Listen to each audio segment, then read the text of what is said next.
Gepleyer Azatlyk Radiosu, Habarlar Gündeligi programmamyza başlaýarys. Daşowuzyň paxta meýdanlaryndaky soňky ýagdaýlary bilen sizi men Merdan Sarif tanıştyrýaryn.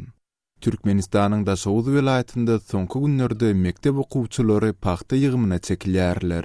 Geçen dinç günleri Ýurduň Demirazyk welaýatynyň paxta meýdanlarynda kärendiçiler bilen birlikde birini büküp paxta ýygyp ýören ýokary klas okuwçylaryny görse bolýardy. Bu ýagdaý Berdi Muhammedow welaýatdaky paxta ýygym kampaniýasynyň depginini tanqid edip nägilelik bildiren soň ýüze çykdy. Azatlyk Radiosu bilen sosial ulgamlar arkaly habarlaşan okuwçylar özleriniň mektep ýolbaşçylary tarapyndan paxta ýygmaga mejbur edilýändiklerini gurrun berýärler. 5-nji klassdan ýokary okuwçylary hepdäniň soňunda paxta çykyň diýilip tapşyrdylar. Boýun bolmasak alajymyz ýok. Her günümize 2 manat төлediler. Deyip paxta meýdanlarynda çykarylan Könürgen çetrawynyň 30-njy mektebiniň okuwçysy Azatlyk Radiosuna gurrun berýär. Mektep okuwçylarynyň birden paxta meýdanlaryna sürülmegi, ozal büdjet işgärleriniň deregini, paxta ýygýan hakyny tutma günnükçileriň indi paxta ýygmakdan ýüz öwrýändigi bilen düşündirilýär. Başga bir adamy hakyny tutmaga pulumuz ýok. Ozallar gününe 10 manat töläp günnükçe tutýardyk. Indi 2 aýdan bäri aýlyk berilmeýär. Şol sebäpli büdjet edaralarynyň işgärleriniň ýerine okuwçylary paxta çykarmaly etdiler. Deyip Könürgenjiň 18-nji mektebiniň mugallimlerining biri Azatlyk Radiosuna gurrun berdi. Daşowuzlaryň berýän maglumatlaryndan çen tutulsa, ýokarky ýaly ýagdaýlary welaýatyň Boldumsaz, Guwodaq, Aktepe, Saparmurat Türkmenbaşy etraplarynda hem ýüz berýär. Şol bir wagtda Daşowuzyň mektep okuwçylarynyň köpçülikliň ýagdaýda paxta çykarylmagy bilen birlikde Prezident Gurbanuly Berdimuhammedow bu welaýatdaky paxta ýygym kampaniýasynyň depgininiň pisliginden nägilelik bildirdi. 26-njy sentýabrda Prezident degişli ýolbaşçylara paxta ýygymyndaky haýal ýagallyk bilen bagly kemçilikleri aradan aýyrmak boýunça ýürüýti çäreleri görmek barada görkezme berdi. Emma Prezidentiň tapşyrygynda mektep okuwçylaryny paxta ýygymyna gatnaşdyrmak gözüňde tutulýarmy ýa-da ýok, bu aýdynlaşdyrylmaýar. Galy berse-de umuman agzalyan görkezmäniň mazmuny köpçüligi näwelli bolup galýar. Gepin gerdisine uraýatlatsak soňky ýyllarda Türkmen häkimetleri paxta meýdanlarynda ozal giňden ulanylan çagy ähmetine garşy käbir çäreleri durmuşy geçiren ýaly bolup görnüpdiler. 2005-nji ýylda öňkü prezident Saparmurat Niýazow çagy ähmetini gadagan edýän kanuny kabul etse, 2008-nji ýylda prezident Gurbanuly Berdimuhammedow çagylaryň we ýokary hujaýlarynyň studentleriniň owa hojalyk işlerine çekilmegini gadagan edýän kanuny gol çekipdi. Şeýle-de 2010-njy ýylda ýurt halkara zähmet guramasynyň çagy ähmetiniň iň erwet görnüşlerini gadagan etmek we aradan aýyrmak hakyndaky konwensiýasyna goşuldy. Halkara jemgyýetçiligi tarapyndan oňaýly ädimler hukmunda garşylanan bu çärelerden soň mektep okuwçylaryny paxta meýdanlaryna köpçüliklen çekmek bes edilse-de, ýurduň Lewap we Daşowuz welaýatlarynda okuwçylaryň okuwdan boşadylyp paxta akidilýändigi baradaky maglumatlar häli sinde gelip gowuşýardy. Galy berse-de şu ýylyň dowamında halkara jemgyýetçilik guramalary Türkmenistanda paxta ýygymy mewsüminde adamlaryň mejbur zähmeti çekilýändigini belläp, bu tejribäni tanqid astyna aldylar. Türkmen häkimetleri her ýyl paxta ýygýan ýürüýte kombaýnlary satyn alýandyklaryny tekrarlaýarlar. Muňa garamazdan paxta hasylynyň uly bölegi henüz hem el güýji bilen ýygnalýar. Şu ýyl Türkmenistanda 1.050.000 tonna paxta hasylyny öndürmek gözüňde tutulýar.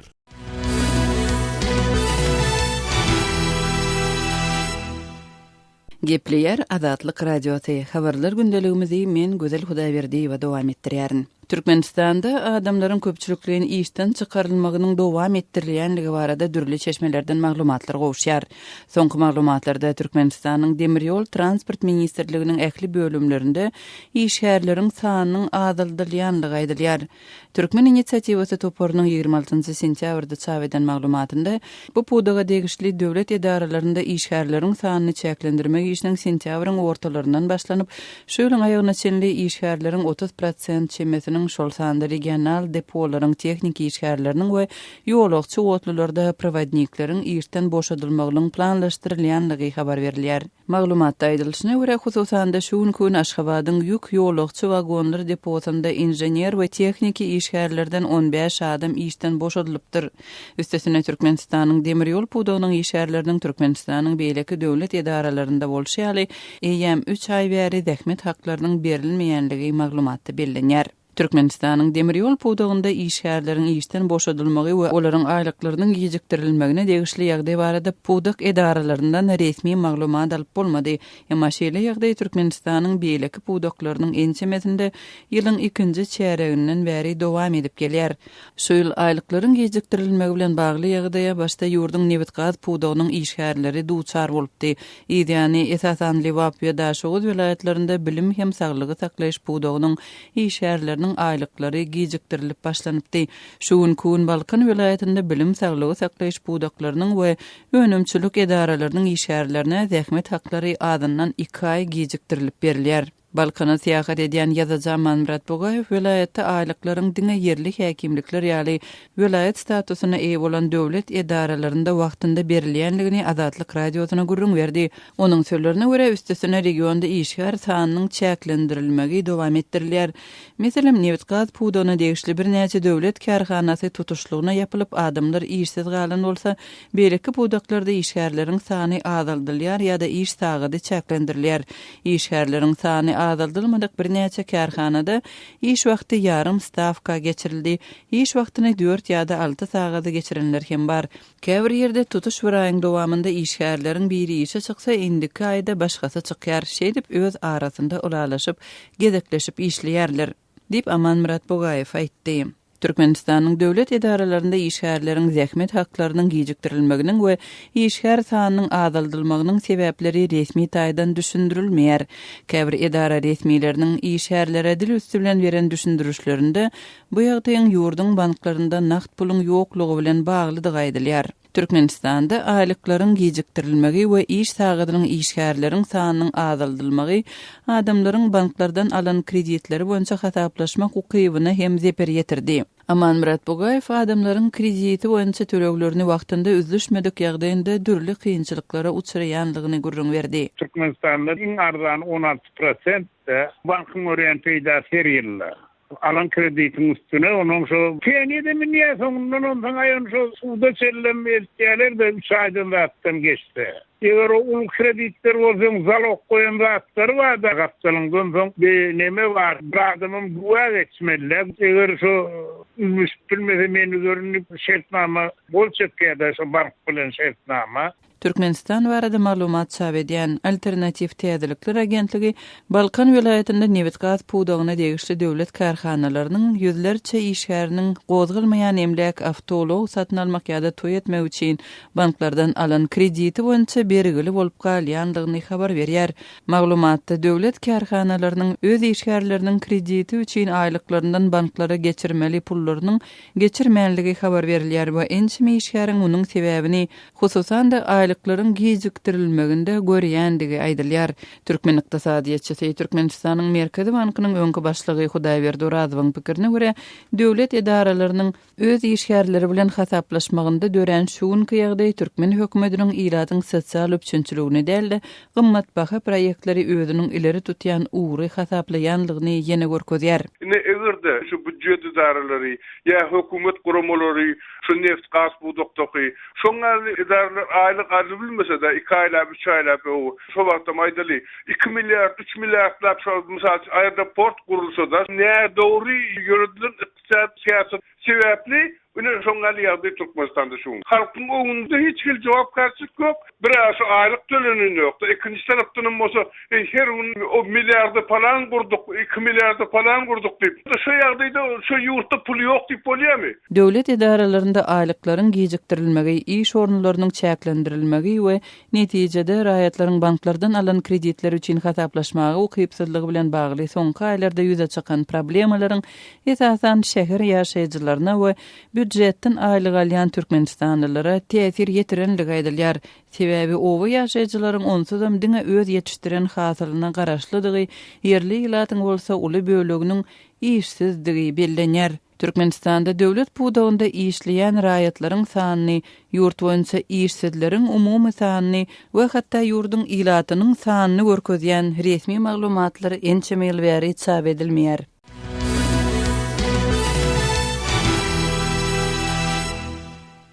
Gepleýär Azatlyk radiosu. Habarlar günneligi gepleşigimizi men Sahra dowam etdirýän. 17 sentýabrda Aşgabatda Prezident Gurbanuly Berdimuhammedowyň gatnaşmagynda bahasy 2 milliard Amerikan dollarynyň hem geçen täze halkara aeroportyň açylyş dabarasy boldy. Emma aradan inni 10 günden gowrak wagtyň geçendigine garamazdan täze aeroportyň hinis hem ulanmagy berilmändige habar berilýär. Biz bu barada doldurak maglumat bermek sorap Aşgabatda ýaşaýan ýazgyjy we syňçy Amanmurat Bugaýewa ýüzlendik. Şol aeroport aslan unnam hatavalsan 11 gün işden o. Aşgabat şäherindäki terminal 2 diýip adlandyrylýan kön aeroport häzir daşary ýurtlara uçýan samolyotlara da ýurdun özündäki avia reýslere de hyzmat edýän aeroport. Şonu täze açylyp diýilýän halkara aeroportuny hiç ýylly gymyrly hereket ýok. Hatta soňçuny girip çykýan iş ýerleriň we ýekejem gözüýlenok gapylary ýapdyr. Ne şeýleýärdi hiç ýylly gymyrly hereket ýok. Ondan şolum täze aeroportuň dawaralýardyda açylyp entek işlep başlamanlygyny bu etýän ýerdi. Amanmurada size muň sebäbi barada maglumat almak başartdymy? Men şunun sebäbini bilen gyryklanyp halkara aeroport diýilýäniň däli eýsen terminal 2-niň bir wezifeli iş ýeri bilen gyryklanyp behaçan täze aeroport işlep başlaýar. Onu haýsy reýsler gonyp uçaklar diýip soranymda ol täze aeroport dawaralýardyda açylan bolsa entek amal edilmeli bir giden tehnik işler var. Şol işler dowam edýär, olar gururda oňjy işlerim bolsa, wagty talap edýän işler diýipdi. Şeýle hem ol aeroportyň entekler dogry güýdünde işlemejekdigini, ýene-de 3 aýdan ratdan ýurda edýän ýokary derejeli, juda ýokary derejeli resmi delegasiýalary şol aeroportda samolyot bilen gonjukdyny hem de uçakdyny gurrun berdi. Ýöne oň berýän gurruna görä aeroport esasen gelecek ýyl 17-nji ýylyň sentýabr aýynyň 17-sine açyljak. Ýapyk binalardaky avia oýlaryny işläp başlar. Amanmurada Aşgabatdan gepleşigimizde gatnaşyp beren maglumatlaryňyz üçin köp sag bolun. Sizem sag bolun, işim grawatçy boldum.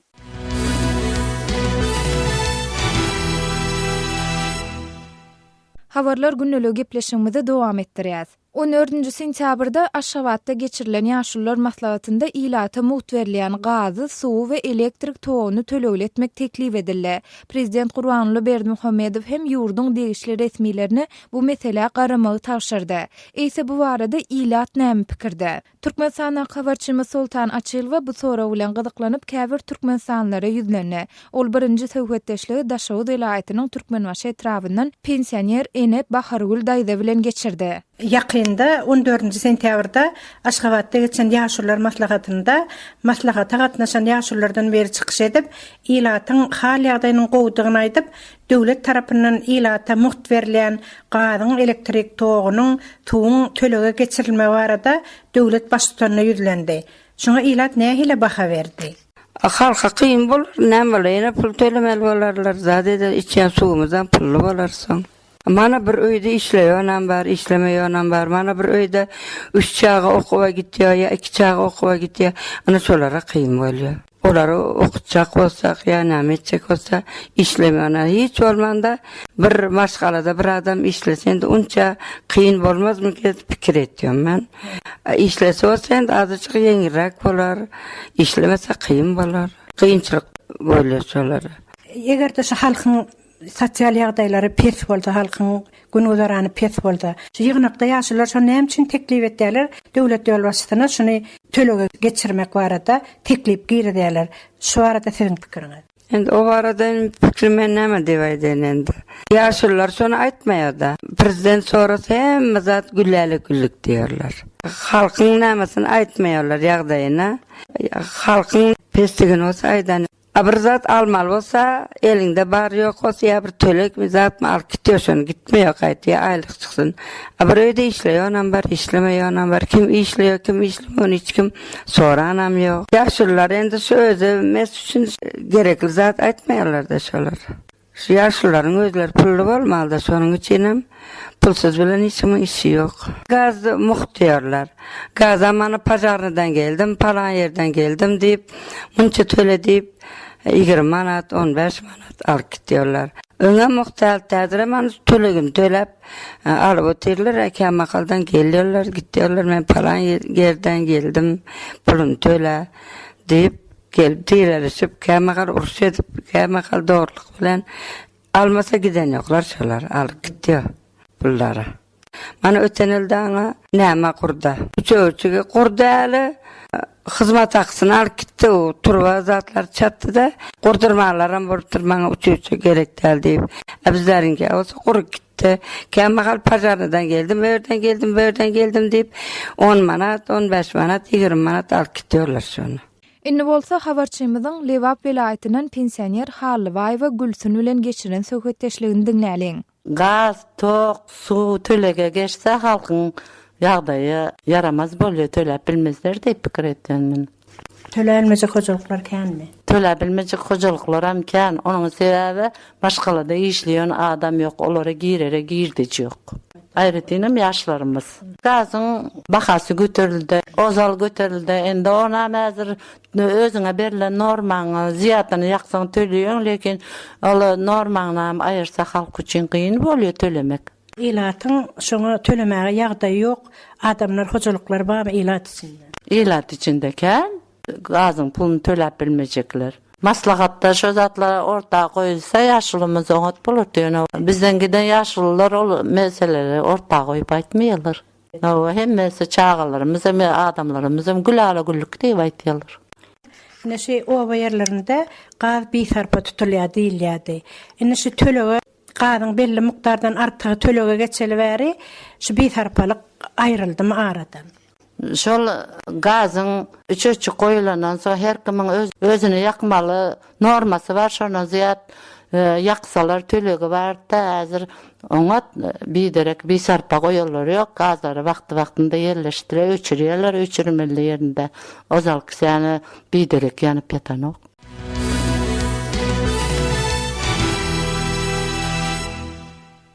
Kepler Azatlyk Radiosu. Men Aras Perwiş programmamyzy dowam etdirýär.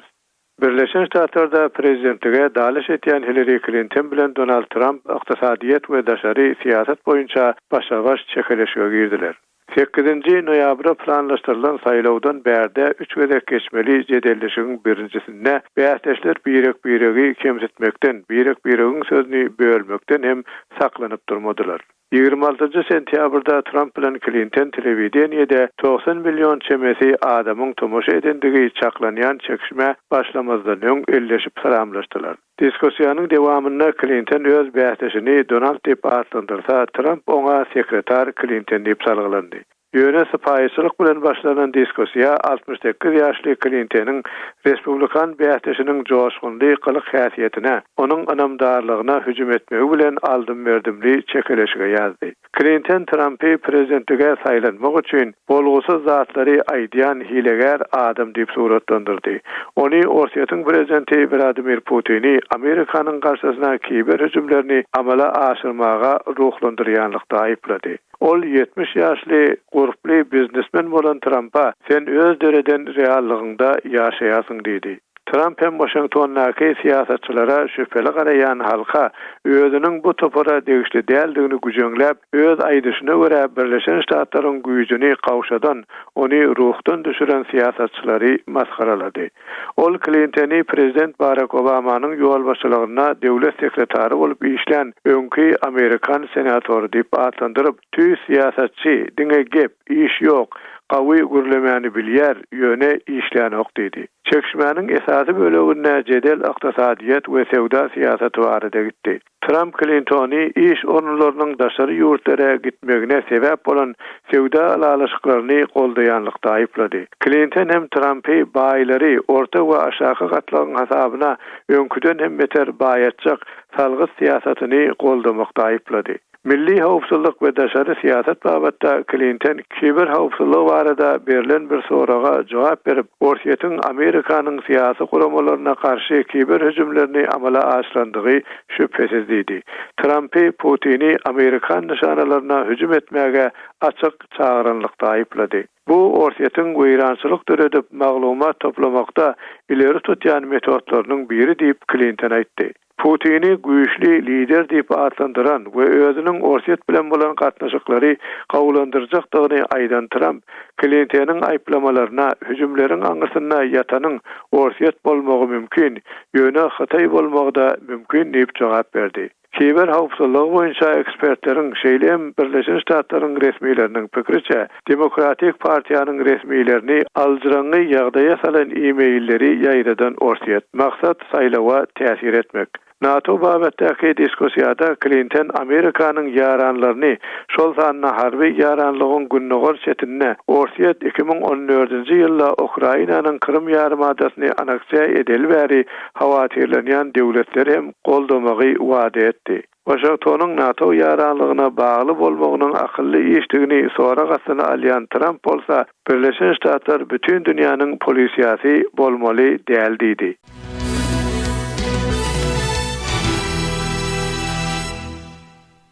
Gepler Azatlyk Radiosu. Eferde habarlar gündeligi. Awganistan neşe madasyny öndürmekde birinjiligi ýelap gelýär. Bütün dünýäde sarf edilen neşe madasynyň 90%-dan gurragynyň Awganistanda öndürilýändigini Birleşen Milletler Guramasynyň neşelere we halkara jinayetçiligiне garşy göreş boýunça idarasy ma'lum edýär. Demirgazyk gündäki Awganistanda hem göknar önümi artypdyr. Neşe önüminiň gerdejesiniň jeňçileriň hakalýandygyny yerli resmiler aýdýar. Şu barada men Şaýmyrdan Ulumrady Kabuldan giňişleýin maglumat berýär. Demirgazyk Awganistanda howpsuzlyk şertleri gitdigiçe möwjüdýär. Etraplarda döwlet häkimiýeti kän ýöremeýär. Şu sebäpden Demirgazyk Awganistanda şu ýyl göknar önümem köp öndürilipdir. Badaxşan vilayatında geçen ýyla garanda bu ýyl 35% neşe önümi artypdyr. Demirgazyk Awganistanda howpsuzlyk şertleri agyrlygynda galýar.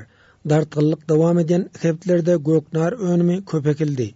O bir kanun neşe dolanışıgam arttı deyip Awganistanyň neşelere garşy göreş boýunça ministriniň orunmasary Jawid Ahmed Qaym aýtdy. کشتی که کنار قاچاقش و امنیت مربوط است 100% امنیت داشته باشیم و میتونیم به بسیار سادگی در این عرصه ها کارهای موثری انجام.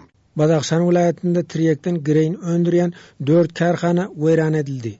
Neşe kontrabandaçylary ele salındy. Neşe önümne we bir kanun neşe dolanışyna garşy berk göreşiň alınıp barlýandygyny Badaxşan vilayatynyň polisiýasynyň başlygy general Gulam Sahy Gapuri belledi. Jeňçiler bilen neşe gaçakçylary özara hyzmatdaşlyk edýär. Şu sebäpden Awgan güýçleri teröristlere we neşe kontrabandaçylaryna garşy göreş alyp barýar dep general aýdýar. مبارزه ما در برابر قاچاقبر و در برابر تروریست‌ها یکسان پیش میره. تعقیب مواد مخدر بخش تعقیب. Şoňa garamazdan Awganistanda lomay neşe söwdegerleriniň tutsak edilmeýändigi bildirilýär. Bir kanun neşe dolanışynda käbir Awgan resmiýetleriniň hem eliniň bardygy öňe sürilýär. Neşelere garşy göreş boýunça Kabulda 5 taraplaýyn maslahat geçirildi. Oňa Orsiýetiň, Täjikistanyň, Iranyň we Pakistanyň wekilleri gatnaşdy. Orsiýetiň Kabuldaky elçisi Alexander Manteskiň aýdýşyça regionda ýerleşen teröristler Awganistanda öndürilen narkotikden peýdalanýar. Terörizmiň we bir kanun neşe gaçakçylarynyň özara hyzmatdaşlyk edýändigi aji hakykatdyr. Bu iki bela garşy bilelikde göreşilmelidir. Awgan neşesi merkezi adi yurtlary arkaly Orsiýetde barýar. Neşe önümi we bir kanun neşe dolanışygy region üçin uly hop bolup durýar dep ilçi hawatirlenme bildirdi. Взаимосвязь между наркотрафиком и терроризмом. В этой связи особую тревогу вызывает концентрация. Ma'lum bolşaly Awganistanda neşekeşlik belasyna uçralanlaryň sany artypdyr. Ýurtda neşekeşleriň sanynyň 3 millionyny geçendigini Awganistanyň Saglyk goraýyş ministrligi habar berýär. Neşekeşleriň arasynda aýal we çagalaryň bardygy aýdylýar. Hormatly dinleýijiler, şunuň bilen ýarym saatlyk habarlar günnälik gepleşigimiz jemleýär. Saatlary kesmeden soň gepleşigimizi gaýtadan ýazgyda dinläp bilersiňiz.